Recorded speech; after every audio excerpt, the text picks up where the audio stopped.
ನದಿಯೇ ನದಿಯೇ ರಾಜನ್ಯಾರು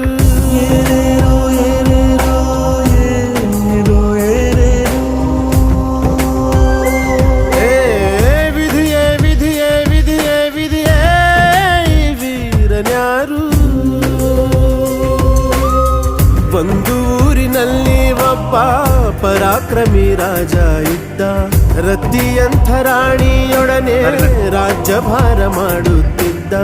ತಾನು ತನ್ನ ಪ್ರಾಣನೇ ಪಣವಾಗಿರಿಸಿ ಕಾಪಾಡೋ ಶಾಂತಿ